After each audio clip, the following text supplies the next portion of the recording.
Assalamualaikum warahmatullahi wabarakatuh. Welcome to my YouTube channel. Kali ini aku akan membahas tentang siapakah itu Dajjal. Ya, baiklah langsung saja kita ke pembahasannya.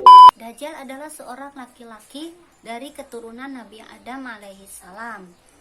Dia memiliki ciri-ciri dengan tubuhnya pendek dan gemuk, dengan mata buta sebelah, dan mata kanannya itu seperti anggur yang sudah mengering, kemudian memiliki rambut yang keriting ataupun rambutnya ikal, memiliki kulit yang putih, dan jalannya itu bengkok. Itu ciri-ciri Dajjal. Beliau ini akan keluar di Khurasan. Khurasan itu daerah Iran, dan kemunculannya itu akan populer ketika dia berada di jalan antara Syam dan Iran. Maka dengan kemunculan Dajjal itu akan terjadi fitnahan-fitnahan besar yang belum ada sebelumnya. Dajjal ini adalah manusia yang diberi kelebihan oleh Allah, dan yang mana kelebihannya itu nanti akan dikeluarkan ketika akhir zaman. Dan si Dajjal ini itu diberikan umur yang panjang. Saat ini itu masih diikat di pulau, di sebuah pulau. Suatu ketika ada orang Yahudi yang berlayar dengan membawa 30 orang Yahudi lainnya, berlayar, dan hingga akhirnya mereka terombang-ambing dan hingga sampailah ke sebuah pulau, yang mana di pulau tersebut mereka bertemu dengan seekor binatang langka yang berbulu lebat dan bentuknya itu sangat besar, dan saking lebat bulunya itu hingga tidak diketahui mana kepala dan mana ekornya. Dan binatang tersebut lalu berkata, ya, dari manakah kalian? Nah, Tamim akhirnya menjawab, kami dari Jazirah Arab. Di dalam ada seseorang yang sedang menunggu kalian. Akhirnya masuklah Tamim hingga bertemu dengan seseorang yang terikat, dengan rantai. Lalu terjadilah tanya jawab di antara mereka. Nah, kemudian orang yang terikat itu bertanya kepada Tamim, kalian berasal dari mana? Kami adalah dari Jazirah Arab. Lalu bertanya lagi, apakah kurma di kebun Baisan? Baisan itu perbatasan Yordania dan Palestina. Apakah kurma yang ada di kebun Baisan itu sudah tidak berbuah? Kemudian Tamim menjawab, masih ada buahnya. Lalu ada lagi pertanyaan nih dari orang yang dirantai tadi. Apakah danau Tiberias ataupun danau Tobariyah itu sudah mengering? Kemudian dijawab lagi oleh Tamim tadi, tidak, ya, danau itu masih banyak airnya. Suatu saat danau itu pasti akan mengering, kata yang diikat tadi. Akhirnya si orang Yahudi ini, Tamim beserta tadi ke-30 orang Yahudi lainnya, akhirnya pulang. Setelah pulang, laporlah kepada Rasulullah. Dari Fatimah binti Qais menceritakan Rasulullah mengumpulkan para sahabatnya saat bertemu dengan Tamim.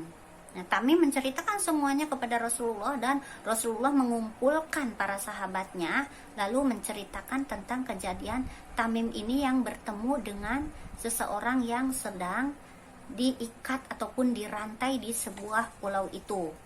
Nah, akhirnya orang Yahudi itu akhirnya masuk Islam setelah bertemu dengan seseorang yang dirantai itu. Siapakah seseorang yang dirantai itu? Ternyata dia adalah Dajjal, dan akan dimunculkan ketika kurma di kebun Baisan itu sudah tidak berbuah dan danau Tiberias itu sudah kering. Danau Tiberias ataupun danau Tobariyah itu danaunya orang-orang Yahudi, dan pada akhirnya ini akan mengering. Nah, setelah itu barulah nanti Dajjal akan dikeluarkan. dan akan adalah nanti akhir zaman setelah keluarnya Dajjal ini. Nah, lalu setelah ciri-ciri tadi ya, maka muncullah Dajjal. Nah, apa saja yang akan diperbuat oleh Dajjal? Dajjal ini akan membawa fitnah yang sangat besar, yang sangat dahsyat. Jadi tidak ada fitnah-fitnah yang lebih dahsyat sebelumnya selain fitnah dari Dajjal ini ya. Fitnahnya yaitu Dajjal itu akan menyuburkan tanaman-tanaman yang sudah kering. Pada suatu ketika ada tanaman kering yang saat itu tidak berbuah. Jadi ciri-ciri Dajjal akan muncul itu sebenarnya nanti akan ada kemarau selama 3 tahun hingga akhirnya tidak ada tanaman lagi ya. Tanaman-tanaman itu akan mengering hingga akhirnya muncullah Dajjal. Nah, Dajjal ini akan menyuburkan kembali tanaman-tanaman yang sudah kering tadi. Nah, hingga akhirnya orang-orang percaya ya, dan si Dajjal ini akan mengaku dirinya sebagai Tuhan. Dajjal ini layaknya Fir'aun yang mengaku sebagai Tuhan. Nah, kemudian setelah disuburkan, akhirnya orang-orang yang mengikuti Dajjal ini hidupnya merasa seperti di surga ya. Lain halnya dengan orang-orang yang beriman, orang-orang yang sudah mengetahui adanya Dajjal, karena dalam Dajjal ini di dahinya itu ciri-cirinya itu ada tulisan kafaro dan hanya bisa dilihat oleh orang-orang yang beriman saja. Jadi ketika ada Dajjal ya, hingga terlihat nanti ada tulisan kafaro, nah mereka akan menghindar dari itu. Dan orang yang tidak mengikuti Dajjal, maka hidupnya itu akan sengsara, itu tidak subur seperti si pengikut Dajjal. Nah, mereka tetapi dengan rasa kelaparan, rasa kehausan itu akan hilang dengan zikirnya, dengan zikir orang-orang yang beriman tersebut. Nah, suatu ketika ada seseorang yang di situ ketika itu saat Dajjal lewat, kemudian menantang Dajjal. Wahai Dajjal, apabila engkau Tuhanmu, maka hidupkanlah orang-orang yang sudah mati. Akhirnya di situ kebetulan ada makam, dihidupkanlah orang itu. Nah, di situ kebetulan keluarganya sendiri. Akhirnya hiduplah, ternyata yang hidup itu sebenarnya itu adalah jin ya. Jin yang menyerupai orang yang sudah mati itu, lalu berkata, ikutilah dia sesungguhnya adalah Tuhanmu, Robmu. Nah, hingga akhirnya tunduklah orang yang tadi. Ya, percaya saja kalau ternyata yang tadi itu adalah cuma tipuan padahal ya, tetapi setuju saja. Nah, itulah tipu dayanya yang sangat dahsyat ya, di antaranya seperti itu. Dan di tangan Dajjal itu akan terlihat adanya surga dan neraka. Nah, kalau terlihat surga, maka itu adalah nerakanya Allah ya. Tetapi itu surganya Dajjal. Tapi nerakanya Dajjal adalah surganya Allah. Berarti orang-orang yang beriman. Dan di sini siapakah orang yang paling banyak terpengaruh oleh fitnah Dajjal itu? Orang yang terbanyak adalah wanita. Maka dari itu wanita itu disuruh diikat dan diam di dalam rumah, tidak boleh ada yang keluar ya. Bahkan ada orang yang di sini menantang, merasa dirinya imannya itu tebal hingga akhirnya keluar menemui Dajjal, dan pada akhirnya pagi hari dia beriman dan sore harinya dia menjadi kafir dan menjadi pengikut Dajjal. Itulah fitnah-fitnahnya Dajjal. Banyak lagi fitnahan-fitnahan yang lainnya. Dan suatu ketika ada seorang pemuda yang ini sudah ditakdirkan akan dibunuh oleh Dajjal. Datanglah pemuda itu dan bertemu dengan Dajjal. Nah, kemudian kata Dajjal, Wahai pemuda, ikutilah aku adalah Tuhanmu. Kemudian si pemuda itu berkata, tidak, kamu adalah Dajjal, si pembohong besar. Aku adalah Tuhanmu. Kalau kamu tidak beriman kepadaku dan tidak mempercayai aku adalah Tuhanmu, maka aku akan membunuhmu. Akhirnya si pemuda itu dibunuhlah, ya, dibelahlah tubuhnya menjadi dua oleh gergaji. Dibunuh, terbelahlah dua pemuda itu. Nah, kemudian pada akhirnya Dajjal membangunkan pemuda itu, menghidupkan kembali pemuda itu, akhirnya hingga hidup kembali pemuda itu. Apakah kamu sudah percaya kalau aku adalah Robmu?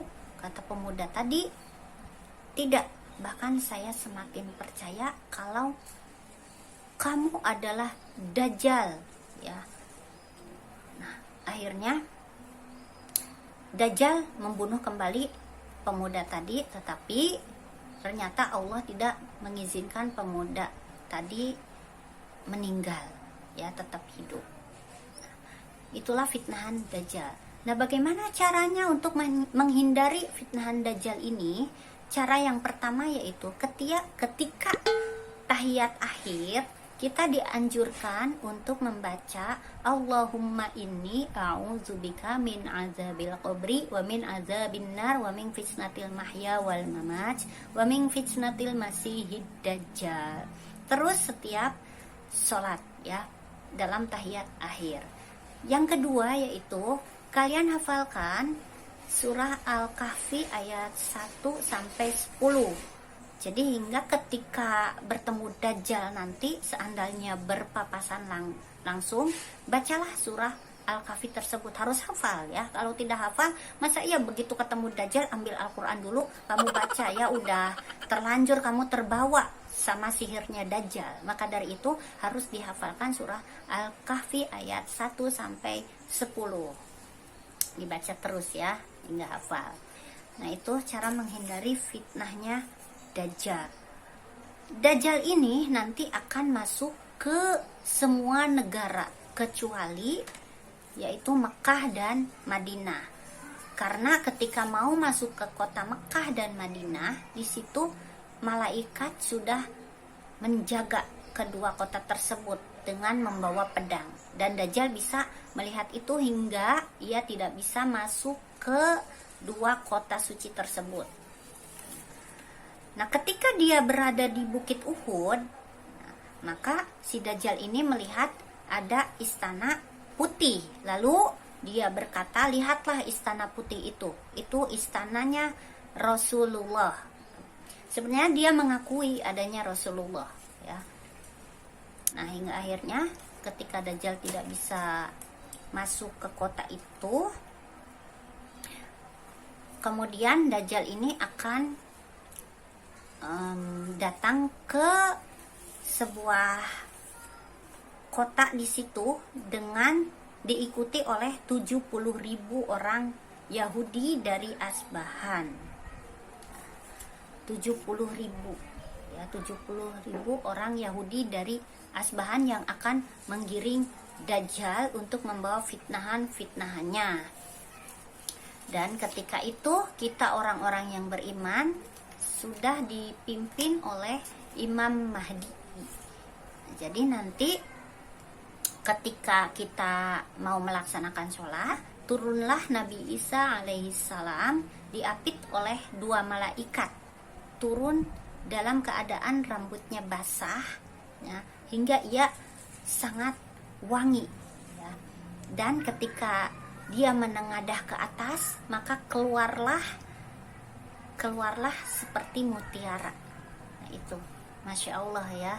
Nah, kemunculan Nabi Isa ini akhirnya disaksikan oleh orang-orang yang beriman yang mau sholat bersama Imam Mahdi. Tuh. Akhirnya